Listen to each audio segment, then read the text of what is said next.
اهلا وسهلا بحضراتكم. النهارده هنتكلم عن برج الميزان من الجانب المالي والصحي والعاطفي. لو الكلام منطبق معاك ما تنساش لايك للفيديو واشتراك في القناه وتصلي على النبي في التعليقات. تمام يا برج الميزان، نيجي في اجتماع شغل وخير جاي لك. في اجتماع شغل وخير جاي لك، يعني انت في الشغل، سواء انت في الشغل آه هيجي اجتماع، هتتنقل من مكان لمكان. مجهودك اللي جاي، يعني اللي انت عايش فيه، هيطور من مكانتك في العمل اللي انت فيه.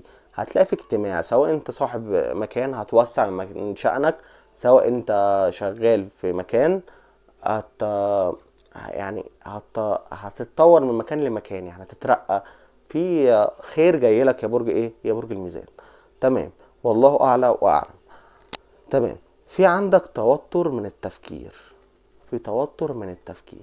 ما يشغلكش اي حاجه، سيبك من الدنيا دي كلها. انت الفتره اللي جايه اهم حاجه ان انت يا ميزان دايما عزيزا، يعني عزيز في النفس. برج الميزان معروف، مواليد برج الميزان سواء ولد او بنت، معروف ان هو معروف بعزه نفسه، ان هو ما بيهموش اي حاجه. اهم حاجه عزه نفسه تبقى على طول ايه، عاليه. انت التفكير والتوتر يعني تعبينك. سيبك من الكلام ده، احنا مش متعودين منك على كده يا برج الميزان.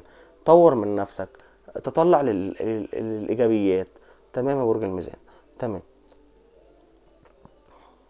في اخبار مفرحه سواء جواز او خبر ولاده، يعني في اخبار مفرحه، سواء انت مثلا او حد قريب منك في خبر جواز، خطوبه، فاتحه، جواز قريب منك، يعني حد سواء انت او حد قريب منك، يعني من انت تعرفهم، سواء صحابك، جيرانك، قرايبك، كل ده في خبر حلو. وفي حد برضو من الجهة دي جاله خبر ولادة، والله اعلى واعلم.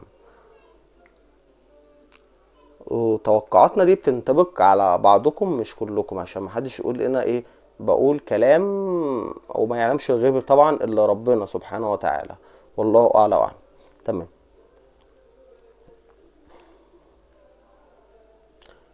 قريبين منك عاوزين ليك الفراق من الشريك، يعني في ناس بتوقع بينك وبين شريكك، سواء انت منفصل بتفكر في شريكك او الماضي بتاعك بيحاول يبعدك عنه، سواء انت بتحبه او هو بيحاول يرجع لك، فهم بيحاولوا يبعدوك عنه. تمام. لو انت متجوز او متجوزه، في مشاكل بتحصل، بس انت خليكي ذكيه يا برج الميزان، او خليك ذكي يا برج الميزان، وتلاشى كل الكلام ده. طبعا انت مش هتفكر، لان الميزان برج ذكي، مش هيفكر في الانفصال او البعد عشان خاطر حاجات او كلام من بره، لانه ما ينفعلش مع الكلام. بس انت خليك ايه، حذر يا برج الميزان. تمام. عندك حد مريض او انت مريض يا برج الميزان، خلي بالك من الفترة اللي جاية ولو انت عندك حد مريض ان شاء الله ربنا يتمم شفاك على خير، ولو انت مريض ربنا يتمم شفاك على خير. برج الميزان، انت الفترة اللي جاية نصيحة الطاقة بتقولك ان انت لازم تخلي بالك من صحتك، وتدفي نفسك، من حيث ان انت بقت من كتر التفكير زي ما قلنا في اول الفيديو اللي انت ايه، بقت ما بتهتمش بنفسك شوية، فده ممكن يتعبك يا برج الميزان. فانت لازم يا ميزان تطور من نفسك وتخليك ايجابي. تمام يا ميزان. اتصدمت من كلام جرحك، كلام اتقال في حقك انت اتصدمت منه. وطبعا احنا عارفين ان برج الميزان برضو عنده عشان عزة نفسه قوية، الكلام ده ممكن قال لي كلمة تضايقه، بس انت كبرج الميزان دايما قوي، ما بيفرقش معاك اي حاجة غير ان انت تبقى ثابت على الارض، مش هيهمك اي حاجة. لازم يا برج الميزان تدي نفسك مساحة وطاقة ان انت تحب تسمع للناس، تحب تسمع للناس، اللي انت ما تتأثرش بالكلام السلبي، خليك دايما ايجابي. سيبك من التفكير السلبي خالص، خليك دايما ايجابي، تطلع للافضل لقدام. تمام يا برج الايه، يا برج الميزان. تمام يا برج الميزان. توتر وقلة نوم. بص، طاقة بتقول ان انت متوتر وقلة نوم. توتر ده من التفكير، وبتيجي التفكير ده بيجي وانت جاي تنام. تمام يا برج الايه، الميزان. حاول تقلل التوتر شوية والتفكير شوية عشان تظبط نومك. نومك مش مظبوط بسبب التفكير يا برج الميزان. خلي دايما عندك طاقة، يعني خلي صدرك افتحه كده وتقبل اي حاجة، لان انت الفترة اللي جاية داخل على خير ان شاء الله، وداخل على اخبار مفرحة احنا قلنا. بس انت يا برج الميزان ما تدققش في كل حاجة صغيرة وكبيرة دايما، عشان تظبط نومك، عشان ايه؟ تتطلع للافضل بعد كده. تمام يا برو. نصيحة الطاقة النهاردة بتقول: اهدى يا ميزان من عصبيتك.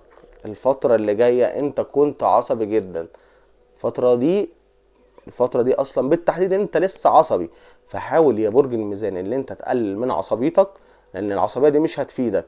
العصبية دي مسببة لك توتر وتفكير، وقلنا وقلة نوم زي ما احنا قلنا. العصبية دي يا برج الميزان معروفة ان برج الميزان برضو من عزة نفسه بيتعصب من اقل حاجة. حاول تقلل عصبيتك يا برج الميزان عشان تركز في اللي جاي وتركز في الافضل. تمام. طاقة بتقولك برضو داري على فلوسك، عشان في طاقة حسد. في طاقة حسد جايالك يا برج الميزان. فحاول تداري على فلوسك، وحاول برضو ان انت ايه، ما تبينش مثلا عن اي انجازات ليك. جبت حاجة جديدة ما تبينش. حاول على قد ما تقدر ان انت ايه، تداري، عشان في طاقة حسد حواليك بتقول ان انت بتبين في فلوسك. الطاقة دي بتقولك داري على فلوسك. تمام، والله اعلى واعلم. لو انت ميزان يعني من الجانب العاطفي، لو انت منفصل او اعزب، في رزق شخص جايلك، سواء انت سواء ولد او بنت، هيجيلك رزق في ايه، في شخص. هيجيلك رزق في حد هتبقى شريكك.